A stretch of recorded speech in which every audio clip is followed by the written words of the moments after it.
Today, I'm going to be taking the side of Lego Iron Man, and Daniel Lewa is going to be taking the side of Lego Batman as to who has the better minifigures. We chose our top 5 of each, but we couldn't do it alone.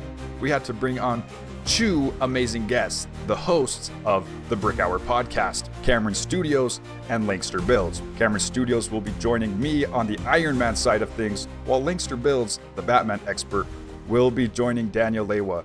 It's going to get very heated in this debate. Linkster Builds, how are you feeling about today's competition? I'm feeling pretty good. I like Batman's chances. I think he's got a lot of rich history, a lot of good minifigures to fuel that rich history in terms of this debate.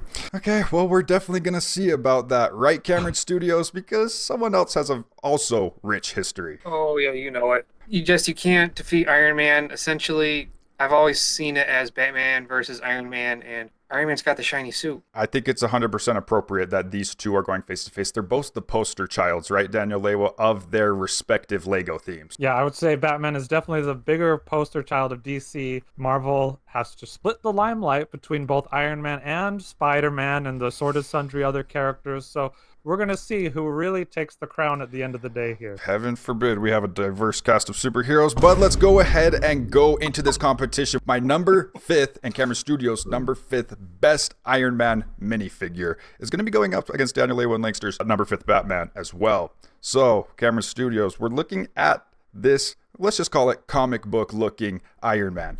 What do you like about it? I love the golden arms. It gives it such a comic book kind of accurate look.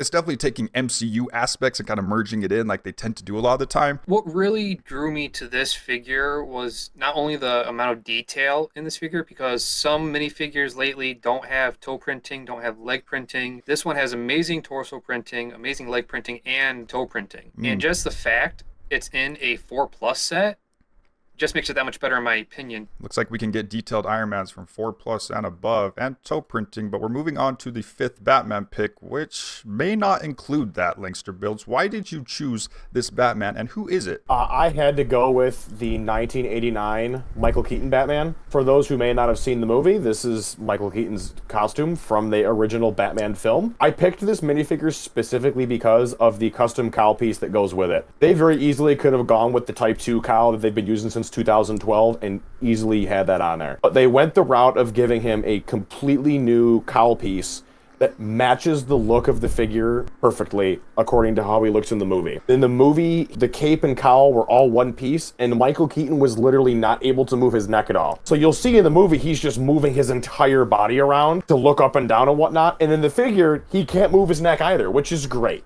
So I thought the level of accuracy, the iconicness of this specific costume, it was a no-brainer to have on this list. You gotta love the premium treatment, and this is a clear example of why Batman is beloved by so many. He gets the premium treatment by Lego and the premium treatment in our hearts. You mentioned premium treatment, but now that I'm looking at the two minifigures side by side for our 5th picks, I don't know, Camera Studios, correct me if I'm wrong, but Iron Man does look like he has a lot more detail printing. No, I get it. He has a custom cape mold, which is cool, but which one of these figures really screams premium to you guys? We can't see it here, but this Iron Man figure has dual molded face prints. So not only does he have the normal Tony Stark face, but he's also, on the flip side, he's got the essentially Jarvis face print as well on there. And he comes with the helmet. So yes, Batman has the one cowl cape, but it's kind of like a one-trick pony. It doesn't move, and if we're comparing the figures, Iron Man has got a lot more printing detail. I would have to say that when looking at these two next to each other, here's what stands out. Any good superhero has a very good silhouette. If you look at the silhouette of this Iron Man, what do you see? Random NPC number 5 from the Tudor corner, as Matt likes to say. This Batman, you look at the silhouette of this, I mean, it's basically a silhouette already, it's all black. But you know immediately who you're looking at, and you hear the theme in the background. I also think looking at this Batman figure at the same time, I don't think he needs leg printing. The suit in the movie is very simplistic. I think what sells this is the cape and cowl mold together. It's designed specifically for this version of Batman. Yes, it's used for the 1992 version of Batman, but that was pretty much the same suit minus a couple very tiny tweaks in the printing. I think with this one, what puts it over is it's that specific cape and cowl piece that's just for this suit. To Daniel Lewa's credit, this Iron Man, 100, you can line him up with all the other ones and you probably couldn't tell the difference between all of them. Like, there's a bunch of them that you could mix up. The helmets are all this. A bunch of the helmet molds are the same across multiple figures. Now, Batman has the same problem, but for this version of Batman, it's a cow piece created specifically for him. Are you okay, Cameron Studios, if for this one we give them the point? Because I see their arguments. Like, this is I think we need to give it to them. We'll give it to you guys, but remember, we gave this to you. It wasn't that easy. What is going to be pretty easy, Cameron, is Team Iron Man's number 4th pick. Boom! Is there any other superhero minifigure that's even better than this one, Daniel Lewa? I know you agree with me, Daniel Lewa. Venomized Iron Man has to be the dopest and rawest. It's in my glass case right back here. I don't want dust on it. It's a hybrid between Venom and Iron Man. Does Batman have any sort of collaboration skin like that? I don't really know, but combining two of the dopest characters of Marvel, not only one character's lore in history, but two characters' lore in history to create something so raw. Okay, let me just say this, Methuselah Port. Isn't it interesting that you're saying one of the best Marvel figures is this one when it's the one that looks the most like Batman? What are you even talking about, bro? All right, moving on. No, we're gonna rewind back. It's not. It's two characters in one. You get anti-villainous Venom merging with the hero Iron Man. And what's even cooler about this minifigure, there's another minifigure from another set that's half and half. So you get half Venom, half Iron Man. This is the more Venom completely taking over. Well, let's go ahead and give the floor to Team Batman. Our number 4 pick is the original classic TV series Batman from the original classic TV series Batcave set, which I have probably displayed on my shelf back here. This is the first version of Adam West. There have been 3 separate ones. 2 of them are very similar. One of them came out this year. This is the original one with the lighter blue, like baby blue torso, darker blue cape. This was one of the first Batman figures wide release that had printing on the cowl. There was the only one prior to this, to my knowledge, that we got was the Zebra Batman from San Diego Comic-Con and the Electro Suit Batman that was a promo you got from buying the DC Superheroes animated film. So this was the first wide release Batman cowl to have print on it. It's also based on one of the most iconic versions of Batman ever. One of the most goofy versions of Batman ever. Like, some days you can't get rid of a bomb, running around, hand me down the shark repellent bat spray. Like, this is that Batman. This is the Batman that made people not like Batman and think he was a goofball for a very long time. It's an iconic part of Batman's history over 85 years. It's a phenomenal figure to add to this lineup. And he has dual molded legs. It's phenomenal, and I think it's one of the Batman figures that has the most personality. Just look at the eyebrows. That's what more needs to be said. It's just so much fun. I'm sorry. I just have to interject really quick because I feel like I know this character outside of the Lego form, and I think the Adam West costume is just, I know it's older, but it's just one of the ugliest versions of Batman. So I'm thinking about like the eyebrows and the nose. I'm like, that is, so I get the iconicness of that. I'm not old enough to have grown up with that show or anything, but Cameron Studios, bro, like, we're really gonna let this kind of chugly looking suit go up against Iron Venom, bro. All right. Credit's due. It is very accurate to Adam West. I'm gonna use some of JJ's points against him. Printing on the cowl. Iron Man has pretty much printing on every single helmet piece that he has. So if we're gonna go that route, Iron Man wins there. And if we're going based on originality like we did for round 1, it should go to Venom. Iron Man. Let's have things that aren't just a one-for-one adaptation for once. It's comic books, guys. Let's have things that are actually dope and creative and inspire your creativity rather than, aha, I received this one, check it off my list, and put it on my dust collector shelf. I do like the blue on this Batman. It differentiates it from the other Batman on this list, which is really cool. But I'm sorry, Cameron Studios, Daniel Lewa, and Lancaster Builds. I really do believe we have to give the point to Iron Venom. I'm willing to concede the point. I think this Iron Man figure would easily win if it was a fully Venomized Iron Man. I think the thing that I get bothered by with this specific Iron Man is the fact that his helmet is fully Venomized, which is sweet, but his torso isn't all the way there. And for me, that's like, just give us the full, like, Venom Iron Man look. 100% Lancaster Builds. I hear what you're saying, and trust me, your opinion is validated here.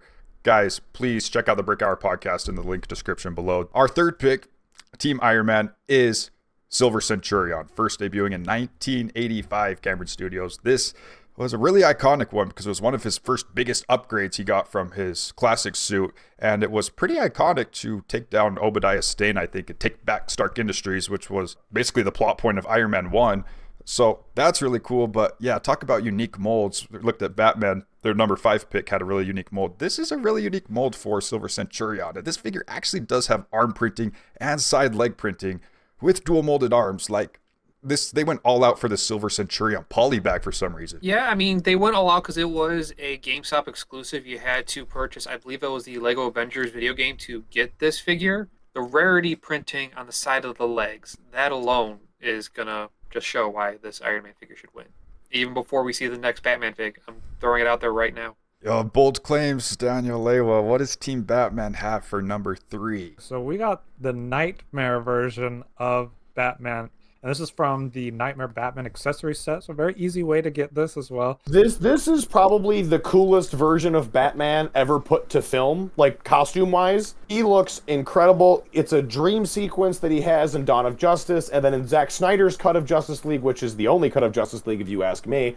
We don't talk about the theatrical release. This Batman shows up at the end in like the prologue. This figure is incredible. Arm printing, dual molded legs. I believe there was side printing on the legs as well. He also came with an exclusive gun, like a rifle piece, that had a Joker card on the bottom of it. That was an exclusive one-of-one print. It was only in that accessory pack. It's just a great Batman figure. And it's different. It's not, kind of to the point made before, it doesn't look like a bunch of the other ones from previous years. There was one issue, though. I was actually yesterday, I was on Twitter, aka X, and I saw a video someone shared, and they said, I can't stop laughing when Batman comes on screen. And it's the pan of the Justice League, and it hits Batman in this outfit, and he just looks absolutely ridiculous. And the tweet was basically parodying that, saying that he looks so funny. But I actually see all of Linkster's arguments here. It's actually a really detailed Batman. And the good thing about this, it's so different from all the other Batman. So I was hoping you guys would include that diversity. But I don't know, Daniel Lewa, what do you think about these two? You want to be able to get figures that are accessible for people to enjoy. That's the whole point of collecting. This Batman is much easier and much cheaper to get than the Silver Centurion. So anybody who wants it can get it for like $17 and enjoy it and put it on their shelf or display it in their Batcave. So I think that's a huge point in actually being able to get a hold of the figure. Whereas Silver Centurion, good luck. Okay, Cameron Studios, are we ranking on the figure accessibility or the figure quality right now? If we're going to go based on the accessibility, you don't want something that's common. You want something luxurious. You want something that you can put in your collection, be like, I have this figure. You can show it to other people and they don't. You have that pride in you. If we're comparing the two right now, JJ mentioned or Lankster Studios mentioned the Joker card. This Iron Man figure has an exclusively molded piece. And on top of that, we got a very rare Iron Man face print with a black eye. And they even still put printing on the actual minifigure torso under the exclusive piece. Here's a point I want to make right now on this figure before we rule on this. I think Daniel Abel will agree with me on this one. We're looking at, in my opinion, this is the best Iron Man figure Lego has ever made. Dual molded arms, arm printing, side leg printing, made leg printing, 3 exclusive prints for like specialized pieces. Why is this number 3? That's what I want to know. This is a Sakuga Builds issue, and we actually didn't even include Silver Centurion in our top 100 Marvel figures of all time, believe it or not, because there are just other Iron Man figures that it's all subjective at the end of the day, guys. We don't purely go off printing and all that. Like, I think they're cooler Iron Mans than this, but yeah, I definitely see what you're saying, Lankster Builds. But as Lankster Builds just said, this is the best Iron Man of all time, so it easily clears this Batman. So I think we just have to go ahead and give the point to Silver Centurion. I completely agree with Lankster Builds here. I completely agree. They're close in iconicness, but I think Silver Centurion has a little bit more lore behind instead of the Snyderverse Batman. But I do actually love this Batman minifigure, so good choice, you guys. Scuba Iron Man has to be the coolest color combo for an Iron Man minifigure ever. Like, tell me this doesn't just is a feast for your eyes to look at. Not super significant to the comics, but it just displays Tony Stark's ingenuity and actually thinking ahead of time instead of randomly pulling things out of his tool belt and actually putting in the preparation to actually not only perform in the air and on ground, but actually underwater. Cameron Studios, this is actually a custom printed arc reactor piece in his chest and a custom shoulder armor. Yeah, I mean, like you said, it's got one of the more original color schemes for an Iron Man figure. The copper mixed with the sand green. It's an eye catcher of a figure. And as you also mentioned, the arc reactor being printed. We'll get more into it during our discussion, but I got some good choice words for you, Lankster. Oh, crap. Lankster Builds. Cameron Studios is calling you out on your second Batman pick? This Batman figure is easily one of the most detailed and one of the most out there and like creatively diverse Batman figures we've ever seen. Is the Battle Ready suit from the Lego Movie 2. This suit is seen for about a good fourth of the movie, and it's got this wicked shoulder armor with the rubber tires molded into it. There's a hubcap on the front with the Batman logo.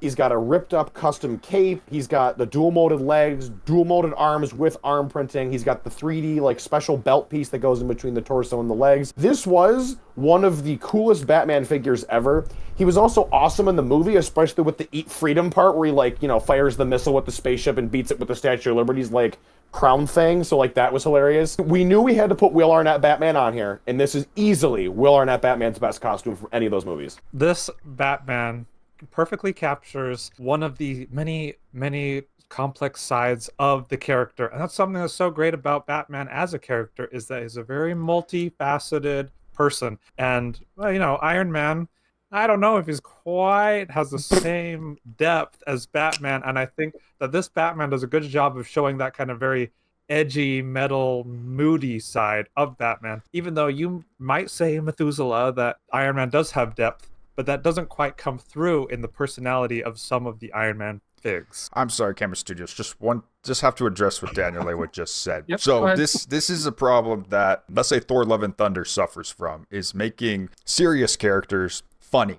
And I know that this Lego Batman is from the Lego Movie, which is a kids movie. But I don't like when superhero movies make inherently serious characters funny and inherently funny characters serious. Like, make the funny characters funny and make the serious characters serious, please, because they ruined Thor in Thor 3 and 4 because they made him really stupid. I'm not saying this Batman is stupid. I'm glad this is a good matchup because they kind of match each other in unique molds and cool detail.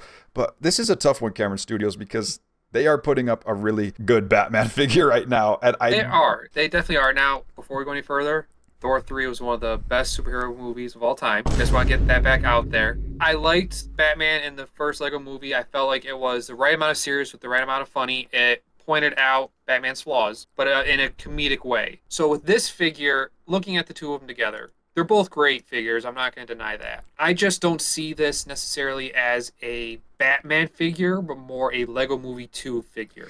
And I feel like that kind of takes points away from it. Both are very original. I think this is the closest matchup we've had of this list. So it's going to be a tough call. I'm going to go to Daniel Lewa as the authority on this one because he loves both of these figures. I know he loves both of them. He loves Lego Movie and he loves Iron Man. And I know this is one of his favorite Iron Man figures. So I think he'll be the most unbiased one to choose where the point goes. But yeah, this is a really tough matchup. On our top Marvel figures of all time, I did have this Scuba Iron Man up near the very, very top. But I think the main thing that differentiates it is just the color scheme.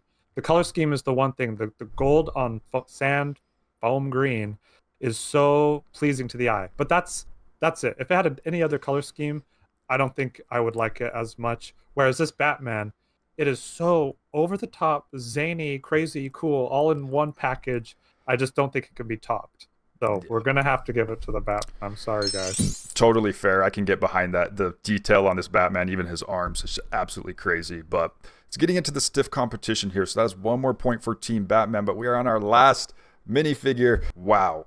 Do I even need to say what iteration of Iron Man this is? This is the Mark 1. Because it looks accurate to the movies and the comics because they did such a good adaptation of it in Iron Man 1. The detail on this minifigure is pretty crazy. And I know it doesn't check every single box of dual molded this, arm printing this, where it doesn't need to.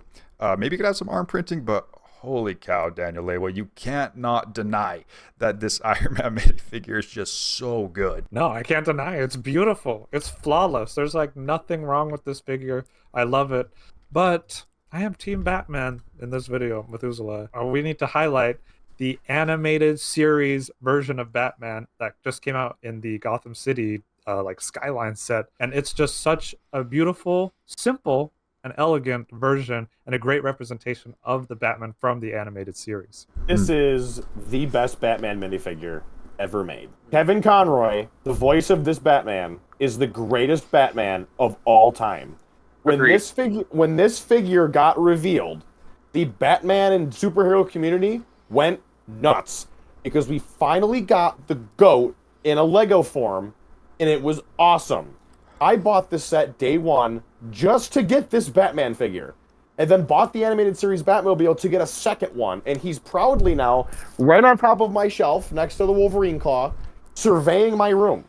That's how this is the best Batman figure ever. He's got the dual molded legs. He has a special cape that has the black outside with the dark blue inside, just like the show. The special dual molded cowl with the white solid eyes, so you can put whatever head you want underneath if you want, for whatever reason, want to switch the heads out. This Batman cannot be topped. This is the best Batman ever. Wow. Because it's a version of the best Batman ever. So I think that is what's kind of pushing it up there for you, is the implications outside of Lego, which do matter. The lore and the significance do matter. But if we're on the lore and significance scale, wouldn't the original Iron Man and Tales Suspense number 39 take significance over that? Yeah, but this isn't that Iron Man. This is the Mark 1 from Iron Man 1 in the MCU. Cameron Studios, please tell Linkster Builds, please. I have a lot of respect for Kevin Conroy as Batman. With that being said, if we're going figure to figure, there are some things that the animated series Batman has. There are some things that the Mark 1 Iron Man has. Not everyone has seen the animated series Batman. Some people have different, like even me. Everybody has their own favorite Batman. Whether it's Christian Bale, Michael Keaton, Batfleck, for some reason, George Clooney or Val Kilmer, if you want to go that route. I don't know why you would. Everybody has a different favorite Batman. So that, I feel like, limits how far this figure can go. Whereas this Iron Man suit is the first Iron Man suit. There's no denying it, whether it's in the MCU or in the comic books or any TV shows that it's in. It's the first Iron Man suit. So both have amazing lore, but not everybody believes that this Batman is the best Batman. It's a matter of opinion. Let's just say Iron Man 1 was just one of the best movies, not only for Marvel, but for the superhero genre in general. But I'm not discrediting anything from this. I'm not discrediting this Batman at all, Linkster. I 100% see he looks really clean. Obviously, if we're comparing like printing detail, obviously the one from a live action movie has more, so I don't think that's very fair to an animated one. But I don't know. It's hard for me to budge on the Mark 1 Iron Man, Daniel Lewa. Yeah, no, I understand that. And this Mark 1, it's so beautiful. It's a perfect Batman, though. It's a hard battle here. I don't know who's gonna make the final call. It's really, really hard, and I'm sure that the Batman animated series, had its implications and impact on history as well. Maybe not if we're comparing series versus movie. I think probably Iron Man 1 is more significant, but we're talking about the minifigures here specifically, and just imagine Iron Man in the pits of the Middle East prison, bro, forging this with his hammer and his blood, sweat, and tears while he had a hole in his battery. Who would win in a battle? Like, actually, if Kevin Conroy Batman fought this Tony Stark Iron Man, who would win? If it's who wins, this Batman winning. This Batman winning 100%. If it's Superman cannot move. No. If we're going who wins in a fight, it's always DC because they're broken, overpowered. That's why Marvel has more relatable characters: Spider-Man, X-Men, Iron Man, etc. I don't know, guys. Maybe we have to leave it to the commenters, but it'd be really nice to come to a satisfying conclusion. I don't know. Let the unbiased audience decide. For sure. Like if we're just looking at minifigures by themselves with no implications outside the show, that's still tough. Because then there's no significance. It's tough because like they're both. It's like comparing apples and oranges, honestly. Because Mark 1 has amazing printing, but the animated series has great printing, dual molding, the cool cape. It goes back and forth. Yeah, I don't think we're coming to a conclusion. So commenters, please, Mark 1 Iron Man or Kevin Conroy Batman. Let us know which one is better, and I guess we'll tally up the comments and see who wins. Until we tally up the comments, it looks like it's actually a tie between Iron Man and Batman. So I guess both sides could be happy or both sides could be angry, but I just want to give a huge special shout out to the Brick Hour podcast, Cameron Studios and Linkster Builds.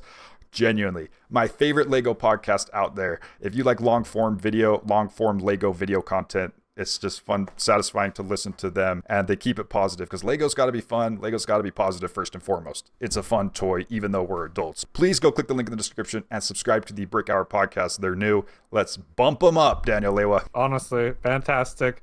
And these discussions are just the best part of being in the Lego communities. At the end of the day, all of these minifigures are absolutely phenomenal. And if you like Iron Man, Batman, or both, then you're eating well. And we would like to especially thank all of you guys for watching, and our channel members, who are... I'm Lidme, Dr. Dan PhD, MC Go, Richie Rage, Uncle Michael, Uncle Norman, Mary Kay, Oliver J. the Ginger Lender, Cesar, Shui Lee, and Grandma. Susan, thank you so much for being channel members on the channel and supporting our outrageous videos that we post on a weekly basis. If you just even like the video, why not actually physically like the video, or actually physically hit that subscribe button for future videos? Maybe even turn the notification bell on. I don't know, but regardless, If you made it this far in the video, you are a real one if you put Iron Jugulus in the comments below.